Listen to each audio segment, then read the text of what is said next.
Assalamualaikum guys, oke kembali lagi bersama Draft Movie Review. Piye kabar Re? Terima kasih buat para penonton setia Draft Movie dimanapun kalian berada. Semoga kalian semua selalu sehat ya.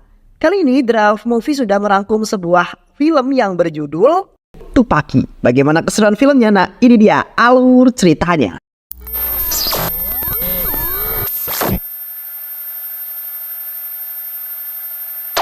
Jagdish adalah seorang tentara angkatan darat yang akan menjalani masa liburnya bersama teman-teman satu batalionnya.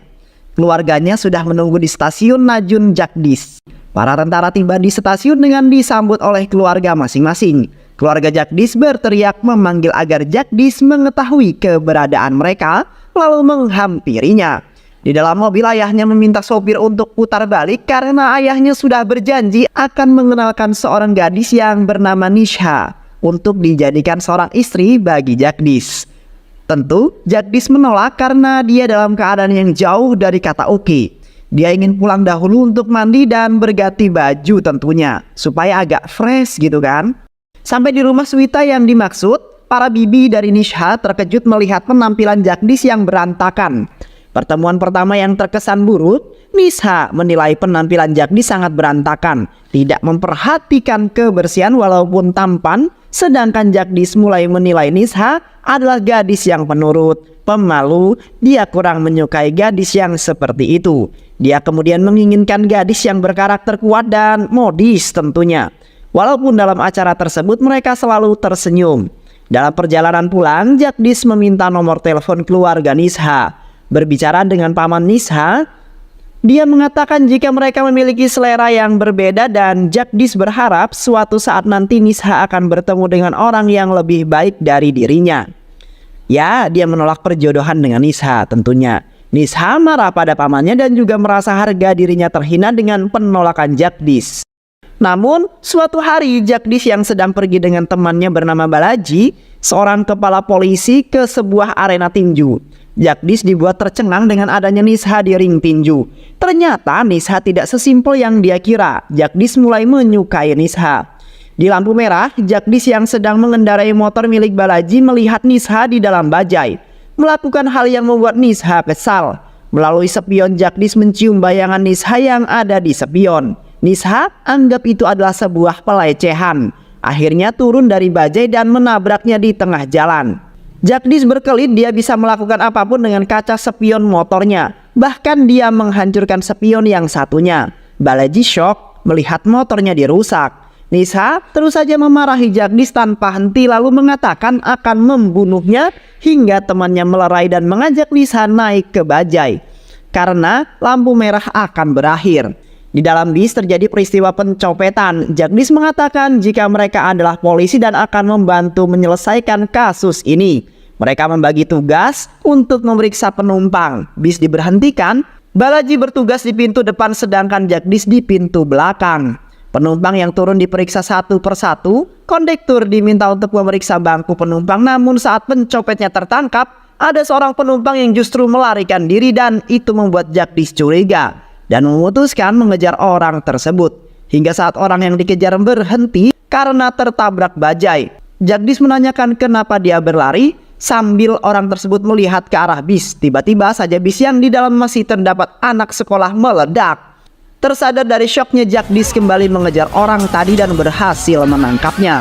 Menurut berita yang beredar, ledakan bom yang mengakibatkan korban jiwa dan luka-luka ini merupakan serangan teroris. Jagdish dan Balaji sekarang berada di sekitaran rumah sakit tempat para korban ditangani. Dan juga terduga pelaku peletakan bom dirawat akibat beberapa luka yang diperolehnya karena berkelahi dengan Jagdish. Sementara itu di perbatasan India dan Kashmir, otak pelaku bom ini melihat berita lalu menghubungi orang kepercayaannya yang membantunya di Mumbai melalui alat telekomunikasi yang sudah disetting hanya untuk mereka saja. Dia memerintahkan untuk membantu salah satu anak buahnya yang dirawat di rumah sakit untuk melarikan diri. Sebagai seorang tentara, intuisi Jagdish sudah terlatih. Dia sudah memperkirakan akan ada peristiwa yang terjadi di rumah sakit.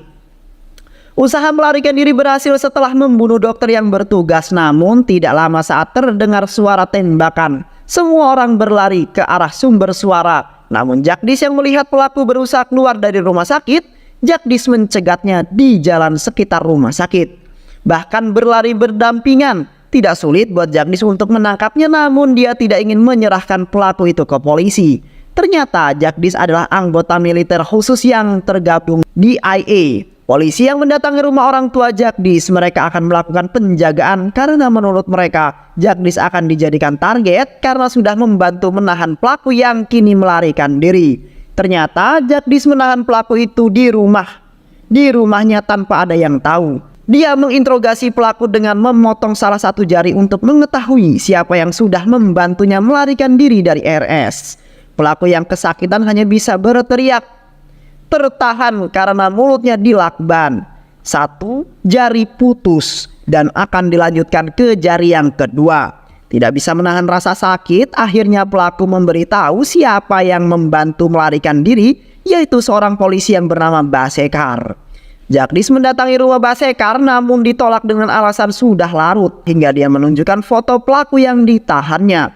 Di atas foto mereka berbicara. Jagdish memperkenalkan dirinya sebagai seorang tentara yang tergabung dalam DIA. Bahkan keluarganya sendiri tidak tahu jika dia bagian dalam DIA.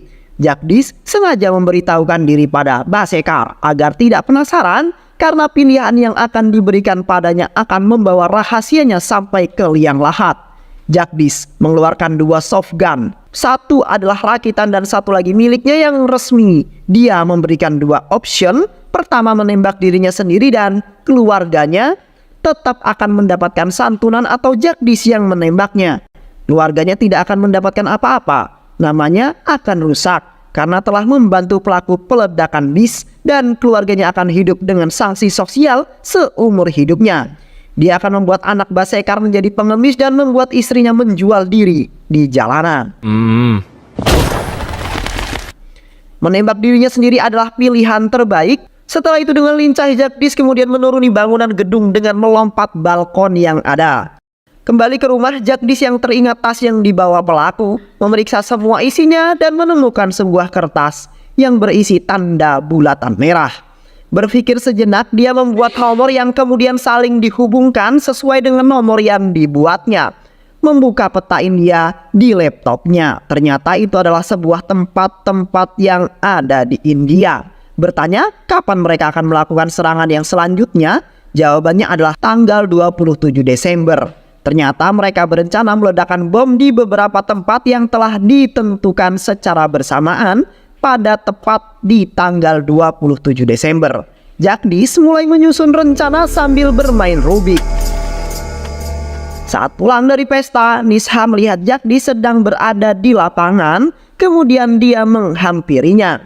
Nisha mengatakan jika dirinya ingin menikahi Jagdish, tentu dia terkejut dan mengatakan apa yang membuatnya berubah. Kapan dia memikirkannya, kata Jagdish. Setelah itu Nisha mengatakan jika pamannya sudah menjodohkannya dia dengan seorang tentara, namun dia tidak menyukainya. Jadi Nisha meminta tolong padanya untuk datang ke sebuah kafe esok pada pukul jam 12 untuk berbicara pada laki-laki tersebut agar mau membatalkan perjodohannya. Kini mereka sudah berada di depan kafe yang dimaksud. Saat masuk ke dalam, Jagdish terkejut karena komandannya lah laki-laki yang dijodohkan dengan Nisha. Dia tidak dapat berbuat apa-apa selain memberi hormat dan terdiam sambil mendengarkan komandannya berbicara mengenai Sweta yang akan dijodohkan dengan dirinya. Jagdish, నువ్వు వచ్చే? Yes sir. Balaji berada di kamar Jagdish dan mengatakan mengenai teroris yang melarikan diri ada di rumah sakit. Akhirnya dia memutuskan untuk jujur pada Balaji dengan membuka lemari. Terkejut dengan yang dilihatnya, polisi mencarinya kemana-mana, namun dengan santainya Jagdish menyembunyikan tepat di kamarnya. Jagdish menyuntikkan obat bius lalu melepaskan ikatannya. Dia akan sadar dalam beberapa jam. Sekarang mereka akan pergi berpesta karena tanggal 27 Desember adalah hari pernikahan teman Jagdish dan juga teman lainnya dari batalion yang sama. Mereka berkumpul di gereja berfoto bersama. Saat menyantap hidangan resepsi, Balaji yang gelisah terus saja mengingatkan Jagdish untuk pulang karena waktu semakin menyempit. Dia terkejut jika teroris yang berada di rumah Jagdish itu akan sadar, lalu kemudian melarikan diri. Dengan santainya Jagdish mengumpulkan teman-temannya dan mengatakan jika dia memiliki permainan buat mereka semua. Tentu ini adalah permainan yang sesungguhnya. Mereka semua akan berada dalam satu tim dan permainan akan dimulai setelah pesta ini. Mereka bersorak gembira karena akan bermain game. Sekarang mereka berada dalam van yang ada di depan rumah ayahnya Jagdish. Dia memberitahu jika targetnya akan keluar dari rumahnya dan tugas mereka adalah mengikutinya. Dan benar saja teroris itu keluar dari rumah melalui jendela. Sama sekali tidak curiga jika dia telah diikuti. Setelah beberapa waktu teroris itu bertemu dengan temannya dan seperti memberikan instruksi. Kemudian mereka berpencar. Jagdish pun membagi mereka dalam dua tim. Orang-orang yang ditemui teroris itu mulai bergerak secara estafet dengan membawa sebuah tas yang belum diketahui apa isinya. Ternyata 12 orang itu berpencar ke pusat keramaian. Jagdish dan teman-temannya menjalankan tugas mereka masing-masing dengan tetap saling terhubung. Jagdish mengatakan jika dalam tas yang mereka bawa ada senjata. Mereka akan membunuh ke-12 orang itu secara bersamaan. Jagdish mulai menghitung dari 3 hingga 1 dan mulai menembak. Suara tembakan terdengar dan mengejutkan orang-orang yang berada di sekitarnya. 12 orang Harkatal meninggal secara bersamaan. Media massa mulai memberitakan tewasnya 12 orang yang merupakan anggota Harkatal yang selama ini berada di sekitar masyarakat Mumbai. Karena di tas yang mereka bawa ditemukan sebuah bom. Telepon milik salah satu teroris yang berada pada Jagdish berdering. Pimpinan Harkatal menelpon lalu mengatakan jika dia akan datang untuk mencari dan membunuh Jagdish. Walaupun dia masih belum mengetahui siapa orang yang menerima telepon darinya dan Jagdish menerima tantangan tersebut. Beberapa hari kemudian pemimpin Harkatal datang ke Mumbai dan disambut oleh beberapa orang kepercayaannya untuk dibawa ke sebuah rumah base camp mereka. Banyak data yang sudah kelompok mereka kumpulkan. Melihat semua informasi yang diperoleh, dia dapat menyimpulkan jika pembunuh 12 orang itu bukanlah orang sembarangan. Mereka sudah terlatih. Dia memerintahkan anak buahnya untuk mengumpulkan informasi pada tanggal 27 Desember di Mumbai, di sekitarnya tempat kejadian mengenai pesta pernikahan. Seminar dan beberapa hal lainnya yang mungkin bisa berguna untuk mengetahui siapa sih sebetulnya dalang dari semua pembunuhan itu. Nisha menelpon Jagdish. Komandannya meminta mereka untuk menemuinya di rumah. Sampai di sana mereka sudah ditunggu dan komandannya mengatakan akan memperkenalkan seseorang kepada mereka. Saat komandannya keluar dengan Swita, Nisha berpikir jika perempuan itu akan dijodohkan dengan Jagdish. Nisha tidak terima, namun yang dikatakan komandannya selanjutnya justru membuat mereka senang. Ternyata Swita yang dibawa komandannya masih memiliki hubungan saudara dan telah lama menyukai laki-laki itu, namun karena takut jadi hanya memendam perasaannya. Saat mengetahui jika dia akan menikah dengan Nisha, Swita itu melakukan bunuh diri dengan menyayat pergelangan tangannya. Akhirnya komandan memutuskan membatalkan perjodohan dengan Nisha dan menerima Swita yang masih bersaudara itu untuk menjadi istrinya. Pemimpin Harkatal akhirnya sampai di sebuah gereja yang digunakan untuk resepsi sebuah pernikahan. Mereka bertanya mengenai siapa nama pengantin yang melakukan pesta di gereja dan meminta alamatnya. Kemudian mereka mendatangi rumah ayah Jul, mengaku sebagai teman batalion Jul yang terlambat datang karena sedang menjalankan tugas. Berbincang dan ayah Jul menunjukkan foto pernikahan anaknya. Melihat beberapa foto akhirnya mereka menentukan beberapa target, namun kakaknya Jul yang ditelepon ayahnya datang lalu bertanya mereka dari batalion mana dan kenal dengan Jul di mana. Jawaban yang diberikan semakin membuat kakaknya Jul curiga karena tidak sesuai dengan penempatan Jul saat itu.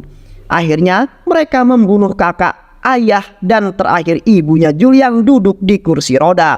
Untuk menghilangkan jejak, Jagdish dan Balaji datang ke rumah ayahnya Jul sudah terlambat. Mereka semua sudah meninggal dan pemimpin Harkatal telah pergi, namun meninggalkan petunjuk dengan beberapa wajah yang dilingkari warna merah.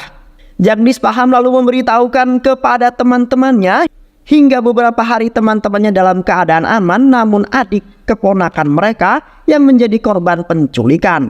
5 orang saudara dari temannya menghilang dan Jagdish memiliki rencana untuk menggunakan adiknya sebagai umpan yang salah tangkap. Jagdish meminta adiknya untuk meminjam skuter milik adik Ashraf.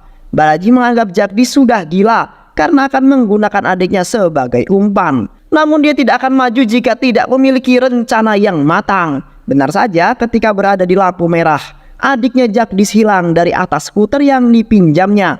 Mereka semua dikumpulkan dalam satu tempat. Kemudian Jagdish menunggu kedatangan adiknya yang satu lagi untuk mengantarkan anjing peliharaannya dan juga syal Sanjana yang digunakan sebagai pelacak. Pelacakan pun dimulai. Jagdish mengikuti kemana anjing peliharaan berlari. Sedangkan di dalam bangunan tersebut satu persatu gadis yang ditahan diminta untuk berpindah tempat sesuai dengan yang ditunjukkan. ఇందులో మీ అన్నయ్య ఎవరు? Terakhir adalah Sanjana. Dia mengatakan jika kakaknya tidak berada dalam foto yang ditunjukkan hingga dia melihat kakaknya yang berfoto bersama teman-teman yang lain. Salah satu anak buah Harkatala menelpon pemimpinnya dan mengatakan jika ada seorang gadis yang kakaknya tidak menjadi target namun berada di foto tersebut. Pemimpinnya menyadari jika itu adalah sebuah jebakan. Dia memerintahkan untuk langsung mengeksekusi dengan direkam, lalu memindahkan gadis yang lainnya. Jagdish yang telah sampai di sebuah bangunan segera masuk. Mereka bersiap melakukan perlawanan. Suara tembakan saling bersahut-sahutan tak kenal ampun. Jagdish menghabisi mereka semua secara seorang diri.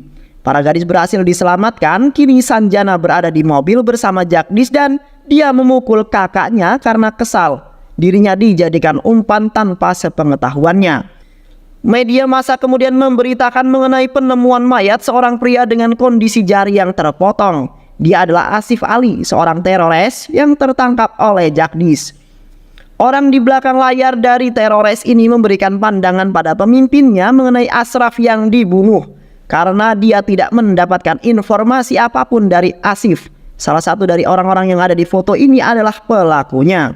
Dia adalah pembunuh berdarah dingin. Untuk mendapatkannya kita harus berpikir cerdas, berpikir besar. Menyerang dalam skala besar maka dia akan muncul. Telepon milik Jagdish berdering. Nomor baru menghubunginya. Ternyata itu adalah pemimpin teroris yang mengatakan agar menghentikan permainan ini karena dia menginginkan Jagdish dalam keadaan hidup. Dia memberitahu jika ada bom di Mall Infinity dan di sana ada Chandra beserta keluarganya. Benar saja, saat Jagdish menelpon, Chandra berada di sana, namun Chandra tidak melarikan diri. Dia masih mengamati sekeliling hingga bom kemudian meledak. Jagdish dapat mendengar ledakan tersebut, lalu pemimpin teroris menyebutnya satu persatu teman-temannya dan di mana mereka kini berada dengan tujuan membuat Jagdish mengikuti keinginannya. Julian memiliki pekerjaan sampingan sebagai volunteer di sebuah yayasan. Membuat janji dengan Jagdish untuk menceritakan sebuah cerita kepada mereka. Ternyata apa yang diceritakan oleh Jagdish adalah sebuah rencana yang akan dia lakukan. Dia akan menanamkan alat pelacak yang akan ditanam di bawah kulitnya, lalu Balaji yang akan mengawasi pergerakannya melalui pelacak tersebut. Jul akan meletakkan peledak di lambung kapal hingga saat tiba waktunya kapal itu akan meledak. Sengaja dia menceritakan sebagai salah satu bentuk untuk menghibur dirinya sendiri karena dalam misi kali ini bisa saja dia kehilangan nyawanya, mati bersama dengan pemimpin teroris. Balaji menentang keras apa yang akan dilakukan Jagdish dengan mengatakan untuk memikirkan keluarganya, namun Jagdish memberikan contoh teman-temannya yang sudah pergi terlebih dahulu untuk melindungi negara. Bagi mereka, seorang tentara harus mendahulukan keselamatan negara dibandingkan kepentingan pribadinya. Bahkan Jagdish juga memberikan contoh mereka yang sekarang berada di belakangnya kehilangan anggota tubuhnya dalam tugas. Jika sampai dirinya tidak selamat dan menitipkan keluarganya pada Balaji untuk sekedar menengok mereka. Sebelum berangkat, Jagdish juga bertemu dengan Nisha lalu mengatakan agar Nisha mencari laki-laki yang dapat membahagiakan dirinya. Namun Nisha menolak dan akan tetap menunggunya. Persiapan pun kemudian dilakukan sematang mungkin. Tiba di tempat yang telah disepakati, Jagdish menerima telepon yang mengatakan jika akan ada seseorang yang akan memeriksanya. Orang itu tepat berada di belakang Jagdish dan mulai memeriksa dan mengambil senjata. Telepon yang ada padanya, hal pertama yang dilakukan Jagdish adalah membawa sebuah mobil ke suatu tempat, memarkirkannya. Kemudian berganti mobil kembali memarkirkannya hingga beberapa kali. Pergerakan Jagdish ini mendapatkan pengawasan dari Balaji yang kemudian memberitahukan pada Jul yang akan menjalankan tugas selanjutnya. Mengikuti titik terakhir di mana Jagdish berada, mereka membawanya ke sebuah kapal yang di sana sudah menunggu anak buah pemimpin teroris. Jagdish adalah nama yang diperkenalkannya pada pemimpin teroris. Dia lantas menunjukkan rekaman video di mana di semua mobil yang di dalamnya ada bom dikemudikan oleh Jagdish. Kami akan meledakkannya lalu mengirimkan video ini kepada polisi dan mereka akan memburumu. Ternyata kelompok teroris ini memiliki anggota dalam pemerintahan. Dia yang membantu menemukan 12 anggota tentara yang terlibat dalam pembunuhan anggota teroris. Mereka akan membuatnya menjadi sekretaris Kementerian Militer yang akan memasukkan anggota kami ke dalam militer dan melakukan perekrutan. Sementara itu Jul telah berhasil memasang bom dan mengaktifkannya. Di atas dek, Jagdish dengan tangan terborgol mendapatkan pukulan dari pimpinan teroris dan juga penyiksaan lainnya. Jagdish meminta untuk dibukakan borgolnya dan melakukan perkelahian yang adil 1 lawan 1 by 1. Jagdish berloncat-loncat kecil untuk sedikit menghilangkan rasa sakit di tangannya. Saat tangannya sudah kembali normal, mereka melakukan perkelahian dengan tangan kosong. Saat pemimpin mereka kalah, salah satu anak buah teroris malah mengatakan untuk menembak mereka berdua. Kesal mendengar itu, Jagdish selalu menembaknya tepat di dahi. Jagdish membawa pemimpin teroris untuk meninggalkan kapal dengan menggunakan kapal kecil di tengah perjalanan. Kapal itu berhenti, pemimpin teroris mengatakan walaupun dia dibunuh namun semua kontrol ada dalam kapal yang ditinggalkan. Semua akan berjalan sesuai dengan rencana. Jagdish mulai menghitung mundur waktu. 3, 2, 1 dan kapal meledak. Setelah itu Jagdish menembak mati pemimpin teroris. Di tempat lain Jagdish bertemu dengan sekretaris militer. Hal yang sama dilakukan pada Basekar, kini juga akan dilakukan pada sekretaris militer. 2 senjata dan 2 pilihan ada di hadapannya. Senjata rakitan menjadi pilihan sekretaris. Kini masa liburan para tentara telah berakhir. Begitu pula dengan misi yang diemban oleh Jagdish sebagai tentara dengan peran ganda. Nisha ikut mengantarkan Jagdish untuk menjalankan tugas selanjutnya. Jagdish sebagai anggota militer yang memiliki peran ganda sebagai anggota DIA, bahkan keluarganya pun tidak ada yang mengetahuinya. Selama masa liburan yang diberikan, Jagdish tidak benar-benar libur karena dia menjalankan misi untuk menumpas akar teroris yang berada di Mumbai, yang melibatkan sekretaris militer dengan misi akan melakukan rekrutmen pada tentara untuk menjadi anggotanya. Sesuai dengan harapan keluarga, ketika Jagdish pulang, dia akan mendapatkan jodohnya. Walaupun perjodohan itu sempat mengalami masalah karena perbedaan tipe, namun mereka akhirnya dapat bersatu dan film pun selesai. Baik sahabat SLMT TV, terima kasih ya udah bisa menyimak video SLMT TV ini hingga akhir. Sehat selalu buat sahabat semua. Terima kasih juga untuk sahabat-sahabat semua yang selalu setia menonton video-video SLMT TV. SLMT TV pamit, sehat selalu. Wassalamualaikum warahmatullahi wabarakatuh.